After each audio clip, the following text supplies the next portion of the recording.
Hello, everybody, and welcome back to Behind the Veil, a show that provides insight into the world of weddings, people, and events. I'm your host, Keith Willard. Welcome back to the show. Today, we're going to be talking about gossip. Oh, yeah, we got to have a little gossip. Well, more about like how to be part of the good side of gossip. Intrigued? I hope you are, because our guest today, Carin Hunt, is impressive when it comes to figuring out how to be the thing that people are talking about in the most positive way possible. But before I bring her on, let me bring on Marcy Gutenberg with an affair to remember by Marcy. Hi, Marcy. Hi, Keith. Hello. So everybody. yeah, like this is my thing. I'm like, This gossip. is totally your Yum. thing. Yes, I'm like, all right, let's talk about some gossip. But no, we always like good gossip, don't we? I mean, come on. It's like our guilty little pleasure. We all like a little bit of gossip. I mean, that's why we watch, reality TV shows and, papers like The Inquirer, Big, a little gossip goes a long way. But sometimes depends on the gossip. Sometimes it's good, sometimes it's bad. Right. You want to be definitely on the good side, as we said. Right. And then wouldn't it be amazing if you were going to be able to harness that kind of energy to promote yourself? Exactly. I mean, this is this is truly the best kind of PR there is. Right. All right. Well, let's talk about the person that we've been talking about secretly behind her back, Carin Hunt. Hello, Carin. Welcome by. Hi, Carin. Welcome to the show. Oh, you guys gossiping about me? Yes. Right. Always in the best way. Yeah, only in the best way. But yes. So Carin, welcome to the show. I know we know you because CEO of Celebration Pros.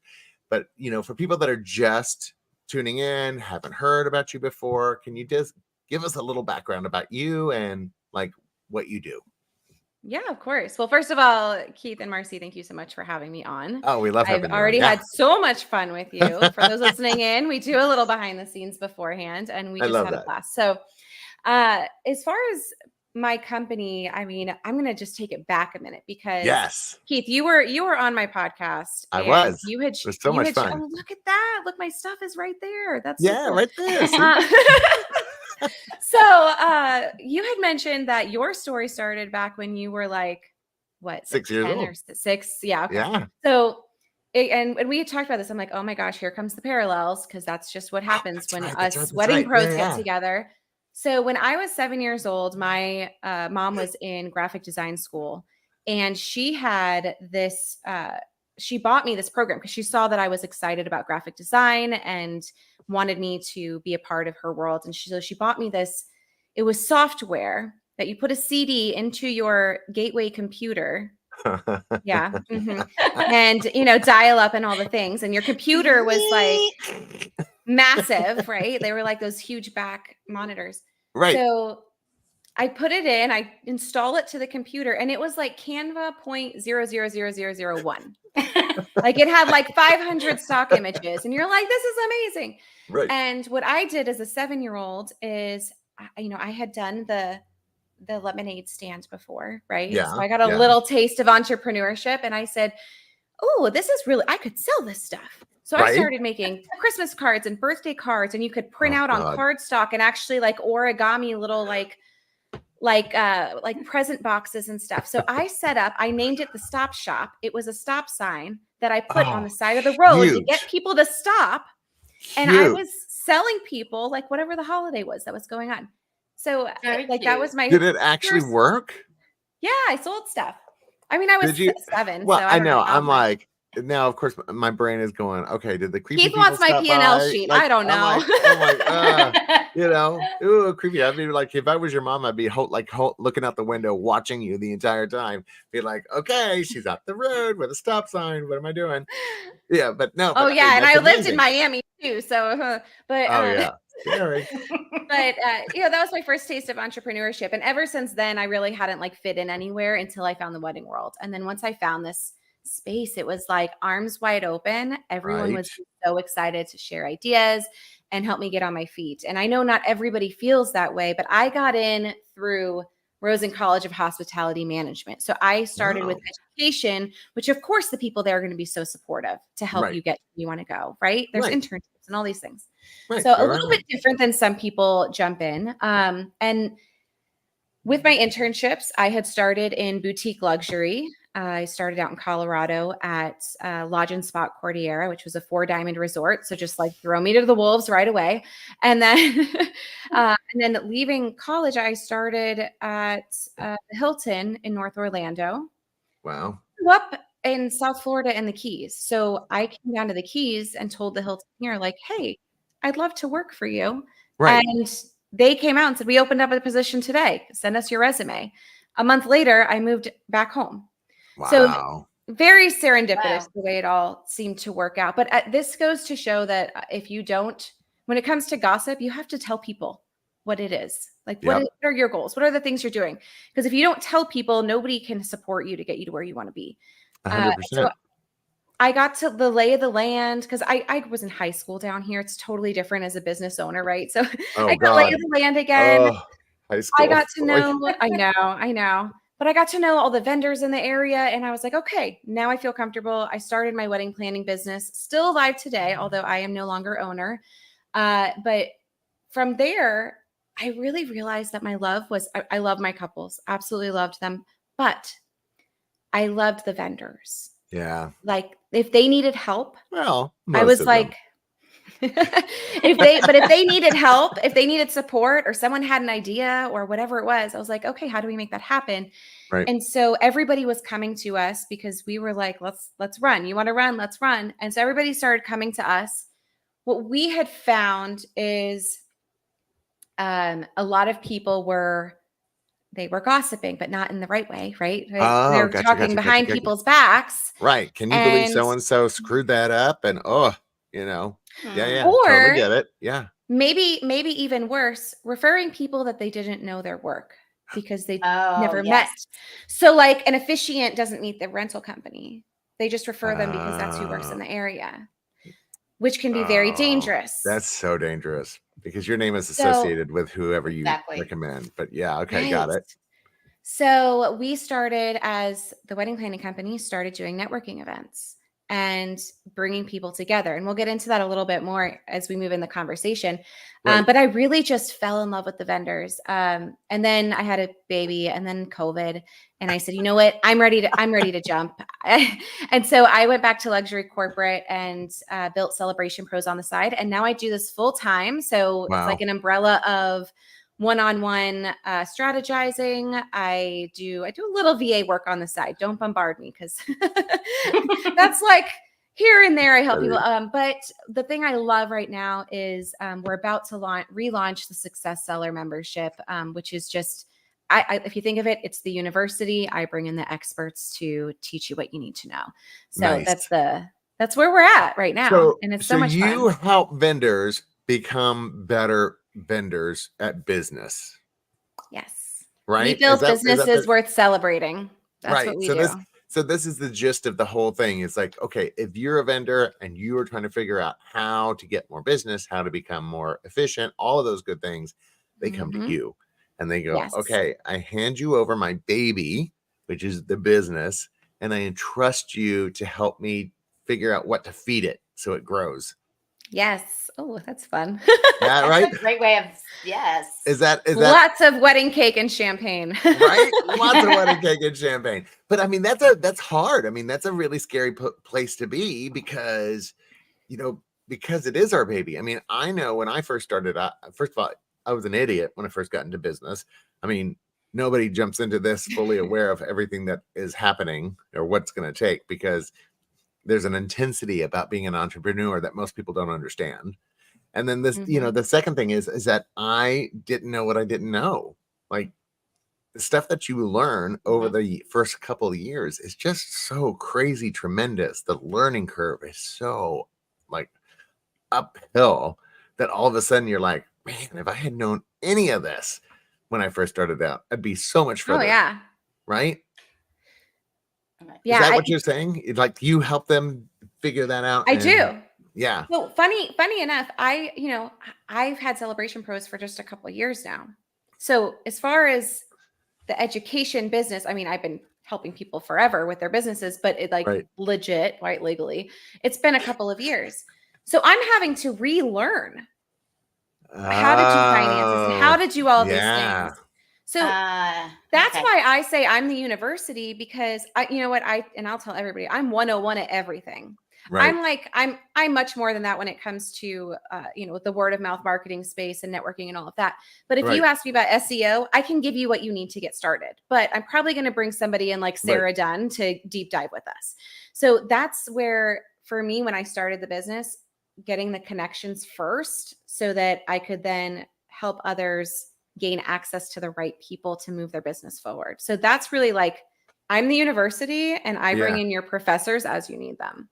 So my question is, so now let's get into the gossip part of this, because obviously that is a very titillating subject. It's like gossip because we all do it, whether we say so or not. Because I will tell you, there's a person that we know, well, Marcy and I know, that she says, well, I'm not a gossip, flip the hair, but I'm like, you're literally the gossip. That's exactly what you're doing right now. Okay. So, but it's usually not great. I mean, that's the thing, is that, I think my question is, to start it off, what do you mean by gossip? Is there such a thing as good gossip, bad gossip when it comes to being a vendor?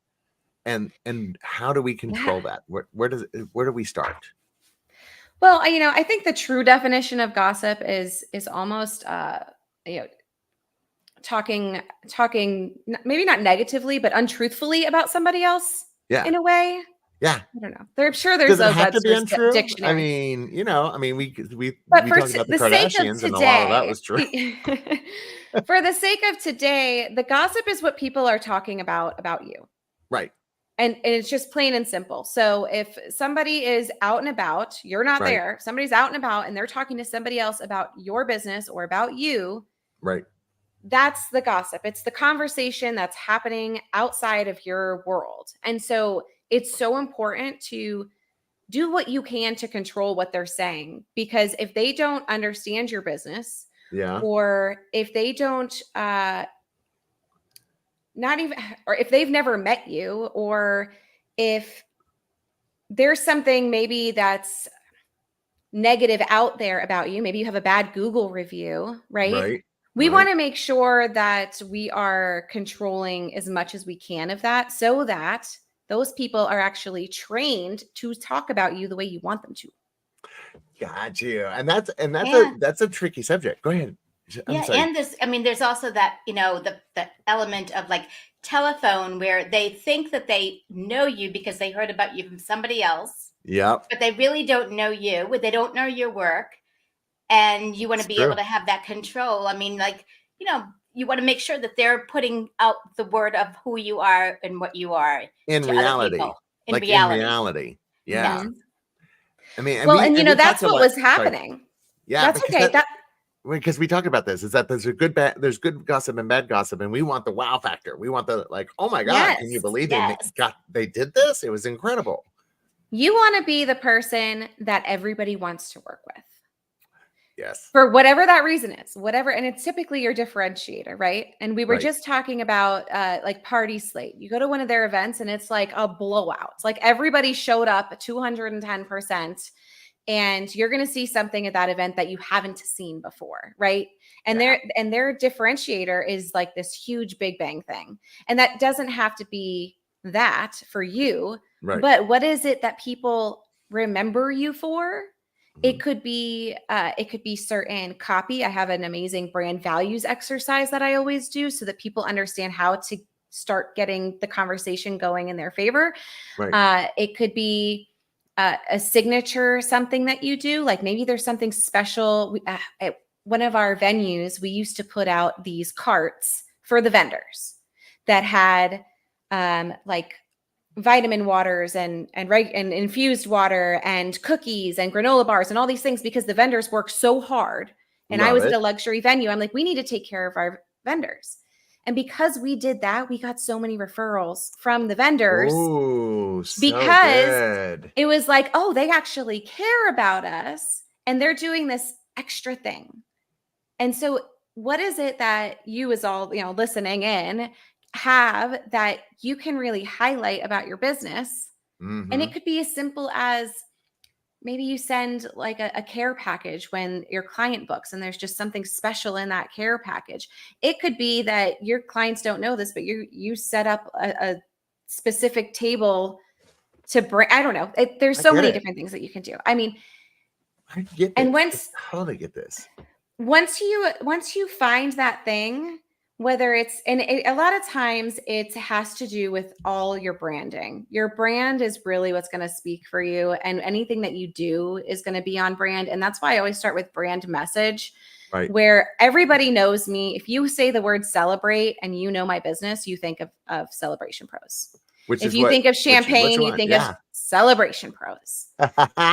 Everyone who talks to me is like, oh, we're going to be celebrating today. Karen's going to have something that we're going to celebrate. And it could be big, it could be small, but it's a thing that differentiates me. And I want people talking about how I celebrate. That is a positive thing. Well, when I first started this, what I did is I created toolboxes, because every planner should have a toolbox with like different things, double stick tape and lighters and what have you.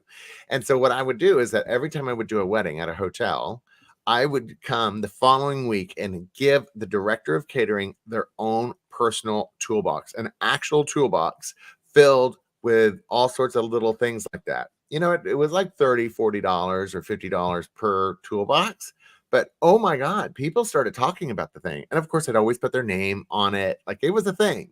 And I actually got that from somebody else, another planner, that when I was a director of catering, brought me a toolbox. And I went, and I remember her, and I will remember her forever because it set a message. It was like, whoa, what? Mm-hmm. You brought me a toolbox with my name? Oh my God. And so I started doing it when I became a planner. She was in Miami. I was Fort Lauderdale, so I didn't feel like it was a thing. And I actually called her and I got her approval. And she said, oh, I no longer do those toolboxes. I'm doing something else now. So I was like, okay, good. Yeah. But it created a buzz because all the directors of catering talked to each other, and they were like, they'd go to a networking event and like, oh my God, have you worked with Keith yet? No. Oh, you need to work with him because look, he got me the coolest toolbox.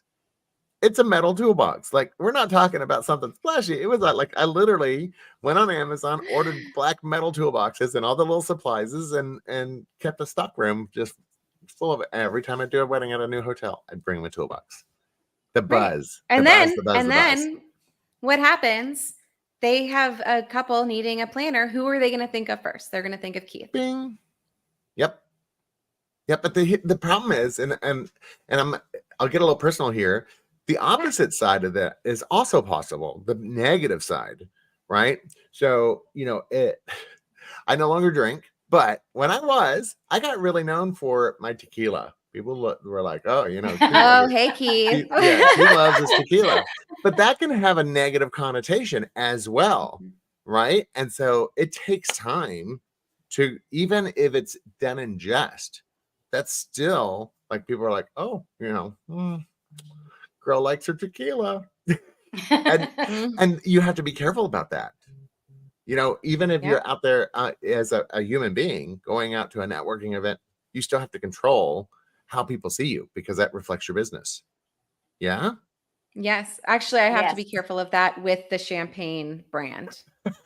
True. Our lovely Megan Ely. Yes. She was looking at a presentation of mine for me. For those of you who don't know Megan, she's with OFD Consulting. She is we talk about her all the time. Just go check her out. So we love her. She goes through a presentation and she's like, you might want to do a few less photos of champagne. She's like, you don't have to, but I'm like, no, it's good for me to know because it's all about perspective. And that's something too. You know what? If you have somebody that you can confide in and you're not sure if your next move is going to cause positive or negative gossip, talk to somebody and say, how does this rub you? Does this excite you, or does this like throw up question marks? I have a client right now who she's very edgy. She uses cuss words in her branding, and she didn't know how to convey that in her brand without turning people so far off. I was about to say, I'm like, F you on this C word. I mean, like, what? Yeah. No. So you do have to be mindful, but we walked through it and we're like, okay, how would this make a mother of the bride feel? How would this make a couple feel on the initial phone call?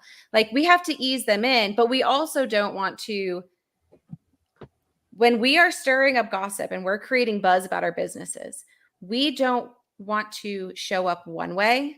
Yeah. And say, oh, it's so great to work with Marcy. She has, all these different things going on. And then the client comes and you're like a completely different person. Right. And so this is, you really need to be true to your brand and do a little like focus group with your closest confident people and see how it rubs them. And sometimes, a lot of times it's going to be, well, it's not punchy enough is what I usually see. Well, sorry, Marcy. But my thing is that I love the fact that you just said you got to have your trusted group of advisors, because I don't think we do enough of that third person. It's like kind of like when you hear yourself for the first time on a recording and people are like, is that what I sound like?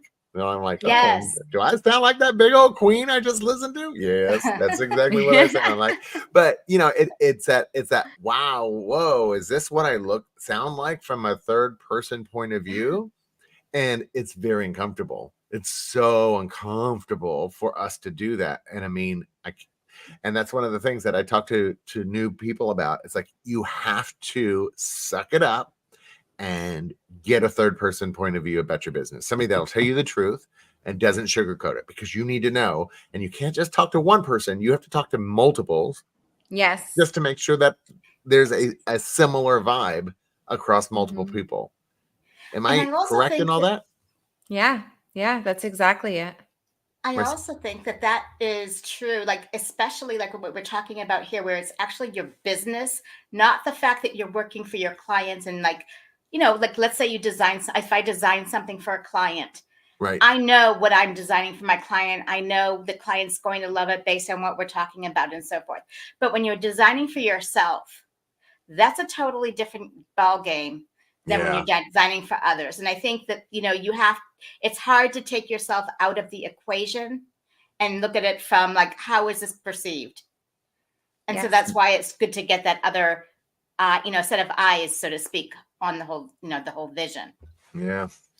But I mean, so I like where you're going with this, is like create a splash, come up with a signature, as I think is where we're going with this, a signature item that people know you for, and that is a positive message across the board. Yes. Right. Is that where we're going? Is that how it is? It is. Because you don't want people, and again, this is what was happening with the networking events. Before the networking events is in town.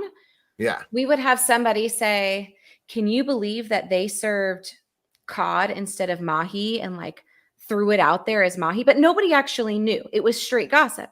And then there was, oh, did you know that this photographer, she has a drinking habit? And oh, did you know? And it was like, wow, it was cutthroat for a little while.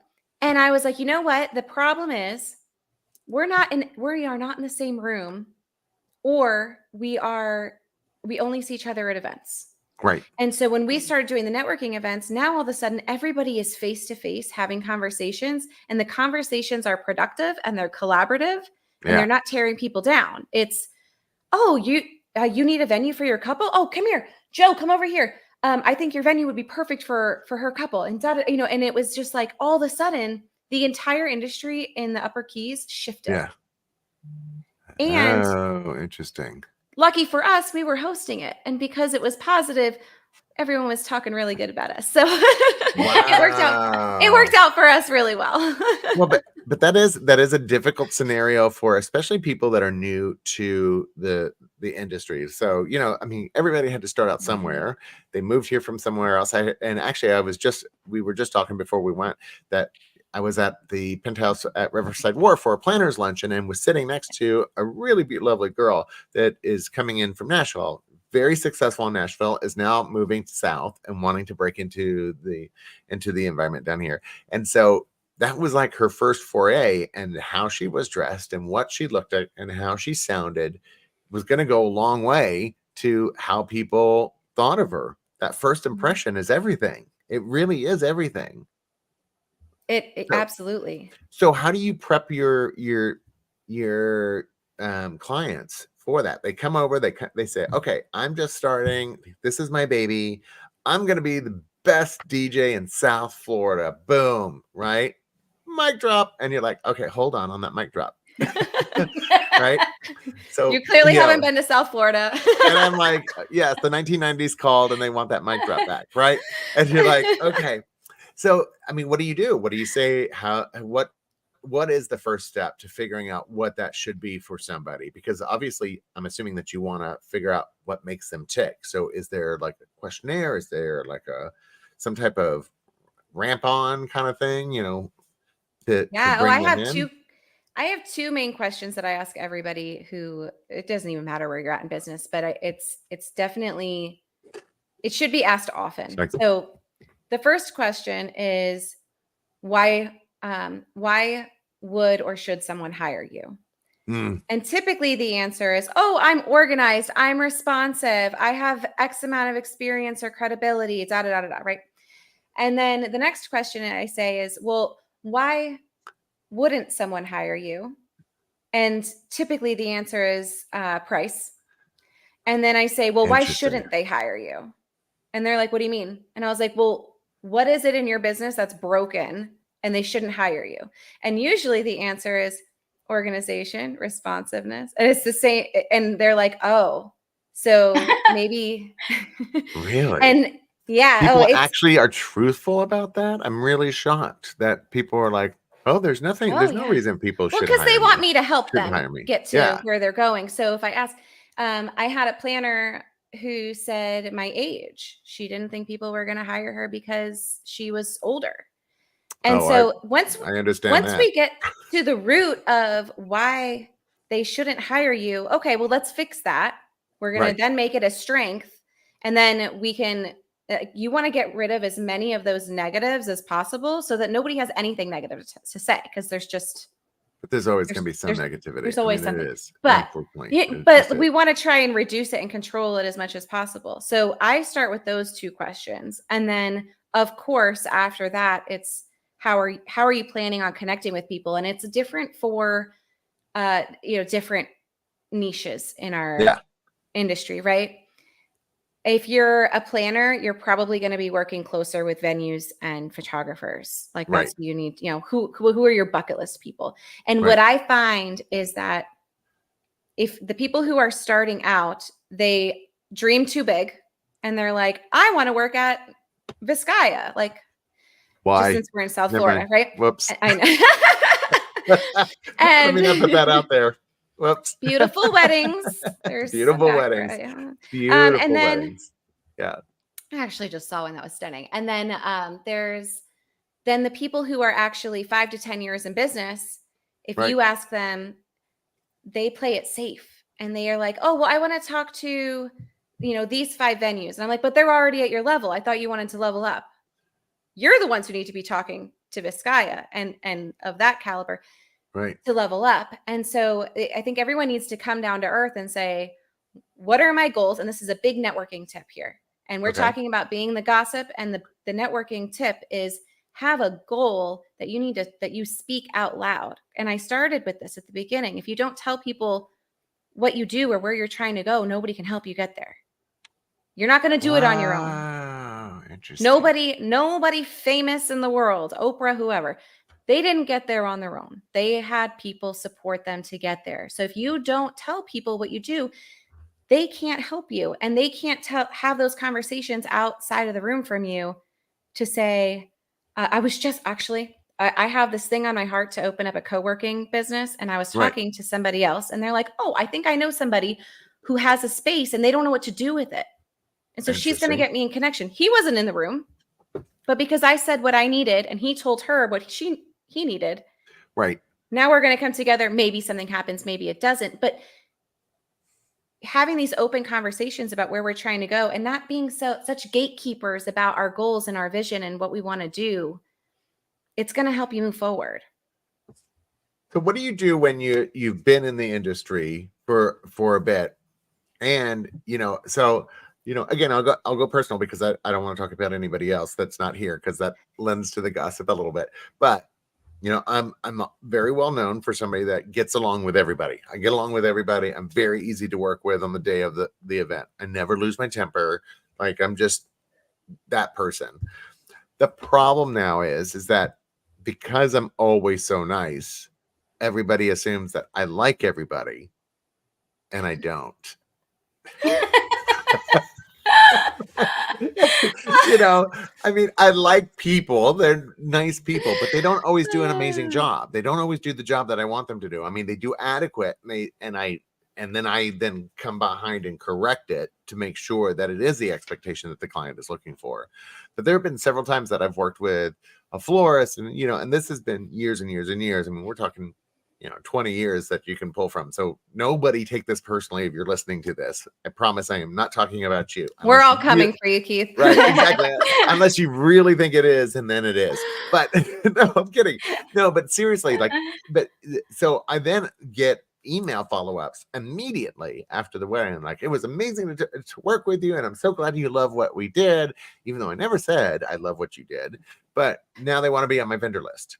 Immediately on my vendor list. And so and it goes against my whole thought of being that nice guy. I don't want to respond and say, well, you did all right.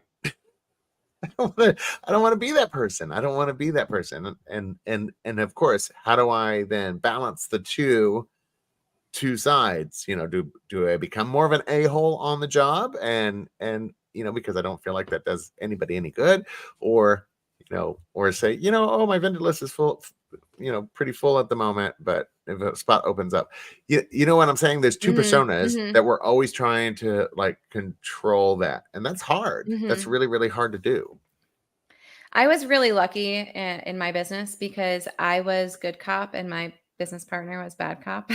See, they always say so good. If she listens, she'll laugh because she's known for saying F you with a smile on her face. Yes. And getting away with it. Yeah. It's like her thing. But I will say it comes down to just having honest conversations. So remember we were talking about having that outside perspective on your work. Yeah. So if somebody comes to you and says, so much, had a great wedding with you, I'm so excited that you liked my work. Can I be on your vendor list? Yeah. First of all, I don't recommend having a vendor list. It drives me nuts. Have a selection of people that align with your brand that you say, this is a sampling of the vendors I work with, but I will, we will be very intentional with the way we select your vendors, right?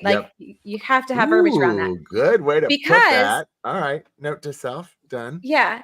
I mean, and my old business, we have a vendor list and it is long. And I'm just like, this is crazy. But we have one, to each their own. The point of this is that if somebody calls and says that to you, what I would do is I would say, I want to be honest with you. There were a couple of things that I'm glad you called, because there were a couple of things I wanted to go over with you that I think that you could do a little bit better on. And these are the things, and I would just say, please don't take this personally. It's just something that I've witnessed, right? And they will, and it's fine. I mean, every time somebody says that, they take it personally. Please don't take this personally. I had to do this. I had a planner at a venue who the whole thing was just crazy. The whole wedding was just crazy. Timeline was completely off, all of this. Right. We had some more weddings coming up with her. She wanted to be on the vendor list. And I said, you know what? I love you as a person. I don't know what happened yesterday, but these are some of the things that we have concerns about. I want to keep working with you. Oh, and good way to put it. So when we work together again, just know that these are the things that we're looking for as a venue. And the next time and it was, yeah, you know what? It's going to hurt. Nobody wants to hear that they did something wrong, but they're going to do better the next time. And then if they don't, it's like, well, I'm so sorry that this continues to be an issue. We're not able to work this way. It just is what it is. All right. I need you on every phone call. And it's hard. These are not easy conversations. No, these are not easy conversations. They are not easy conversations, especially if you're trying to come up in a community that is fairly small. I mean, our world here is fairly small. Everybody knows everybody. I mean, it is, and especially if you've been in it for multiple years. Oh, yeah. God forbid. I mean, my God, and then what do you do? So what do you do about somebody that has gone through personal crises? Because I personally know somebody that went through a really horrendous divorce. Oh my God. Oh, it was just awful. And it was so bad. And it was also during COVID or towards the end of COVID. And there were lots of contracts that ended up having to go by the wayside. And she suffered pretty dramatically over this. And a lot of it was not her fault because it was during COVID. But ended up having to close down her business. And she's brilliant at what she does. She's really incredible at what she does. And, personal crises happen to everybody. They just do.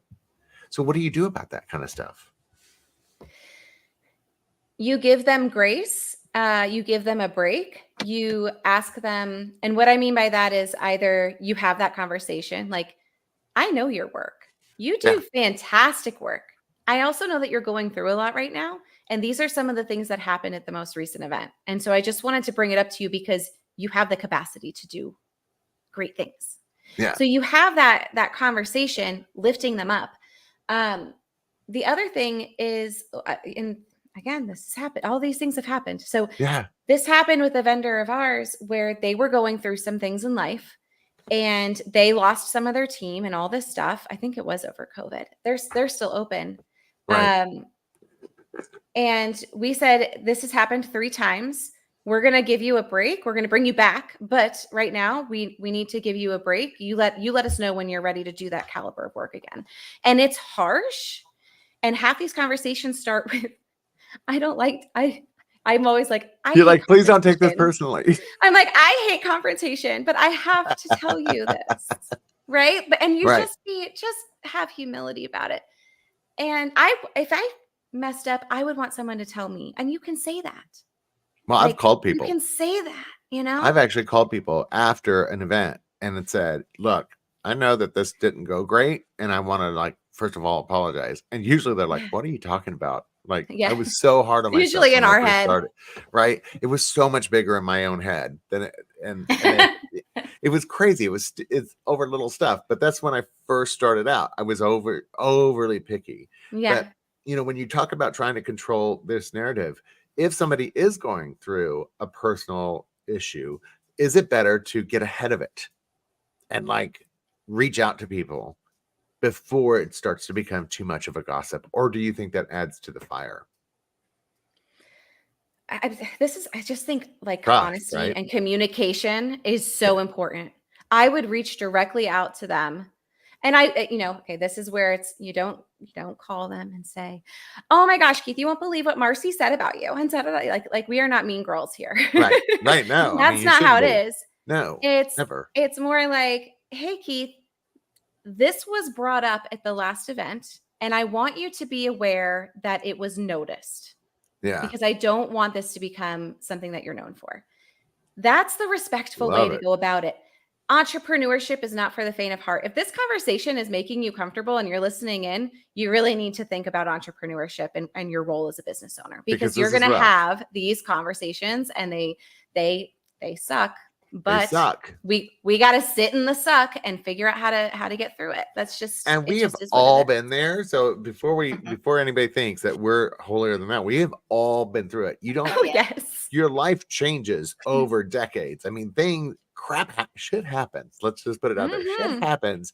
And, how to figure out how to control that message is about getting ahead of it, is about saying, you know what, guys, I'm really sorry, but, this is something personally is going on, but it's short term.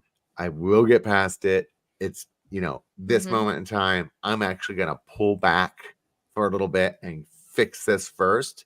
And then that way I'm ready 100%. I think that's a great way to put it. And that's actually what this person did. They're like, you know what? I'm going to pull back. I'm going to deal with my personal stuff and figure out what's going on. And then when I'm back, you're going to know I'm 100% back. And I thought, great, beautiful. I love the way that was handled because she was on it, right? Or he was on it. No, he or she on this one. But it's like responding to a bad review. Right. Like if you get a bad review, are you going to respond defensively or, like actually typing out a response? Or are you going to go back and say, okay, we're working on building this out better, or these are the things that actually happened. Like you're going to be more factual about it, I would hope. And it's the same thing in real life. If somebody comes to you with a bad review of your business and they say, hey, this happened and it wasn't great. Right. How are you going to handle that? It should be the same way. These are the facts of what happened. So sorry. It won't happen again, whatever it is. But I've had people call me and say at the beginning of my business that I needed more help, or that one of my teammates, said something off-putting, or, and you have to handle those situations, and you just do. Well, believe me, I know that one. I mean, because we all have people that work for us, and we all have had that moment where they may have said something stupid, like really stupid. And you're like, oh God, what do I do about this? Yeah. Because they are a representation of us.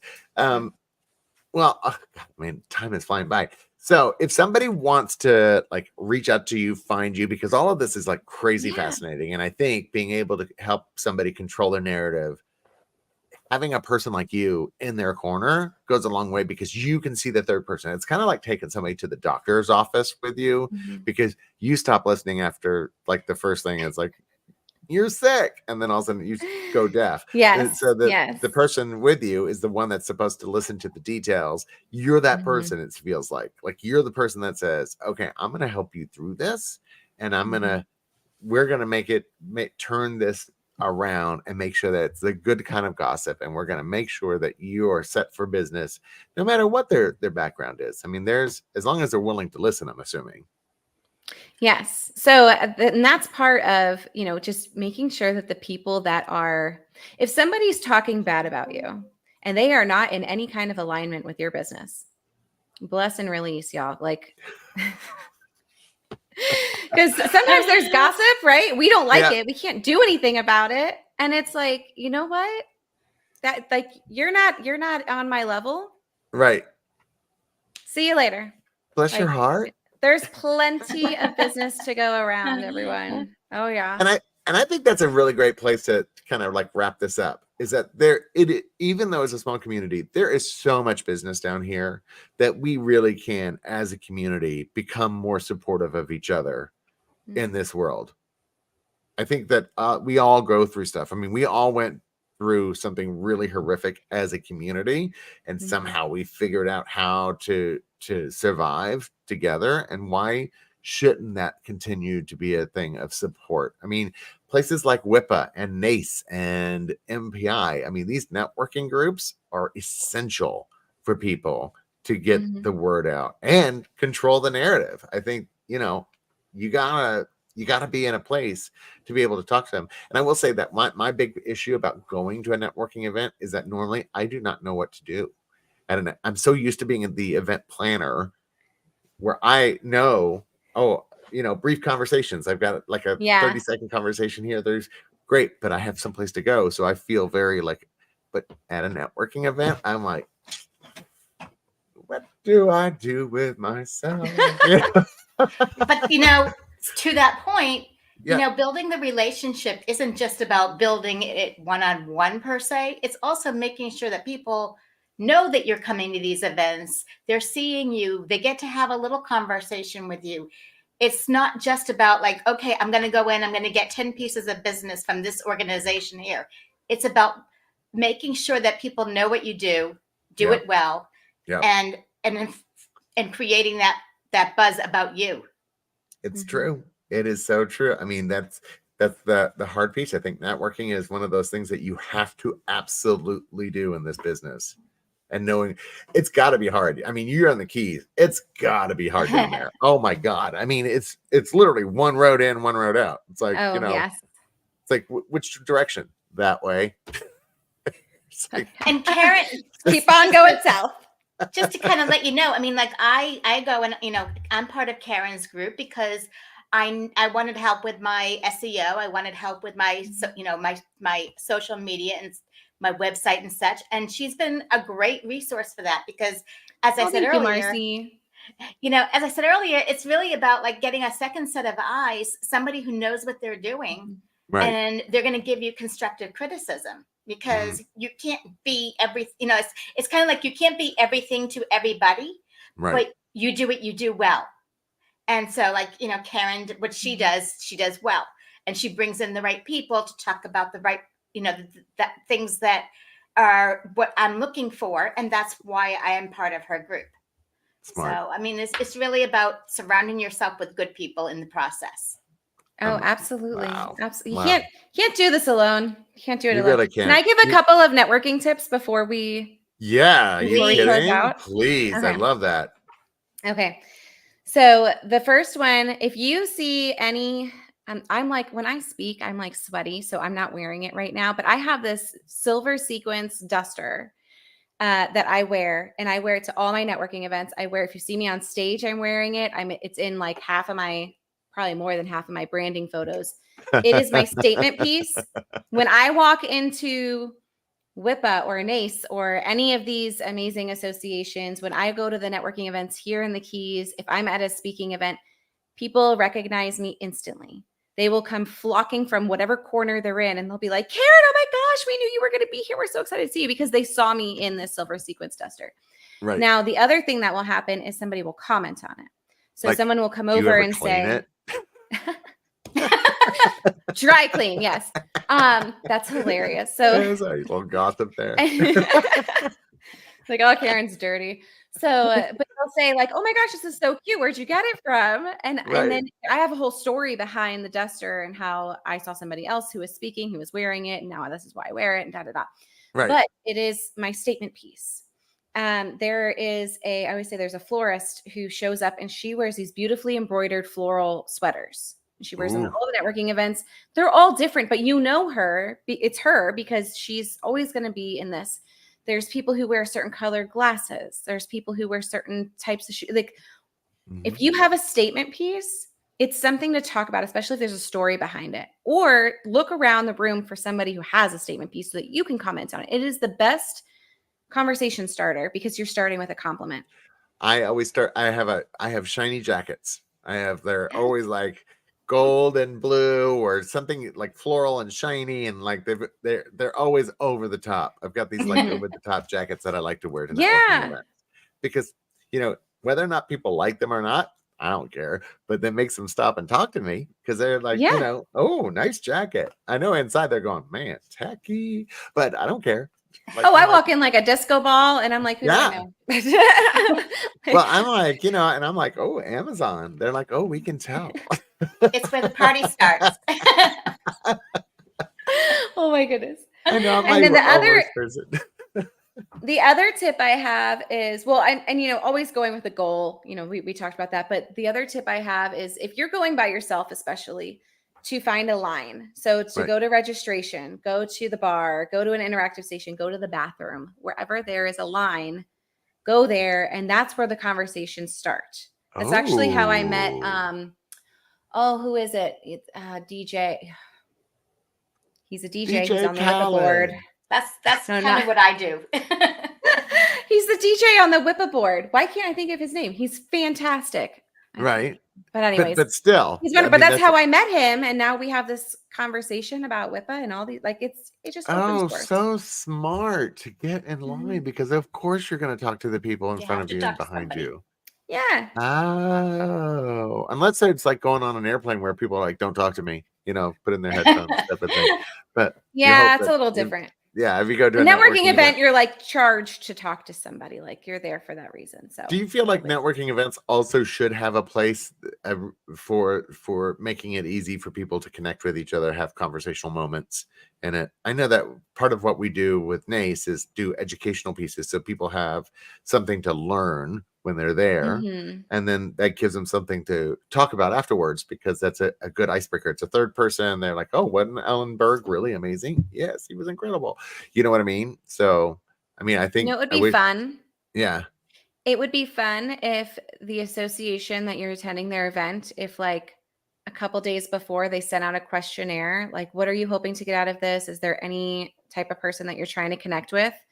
And then before the event, they could say, okay, Keith, we want to introduce you to Marcy because we know you're looking for a stationer.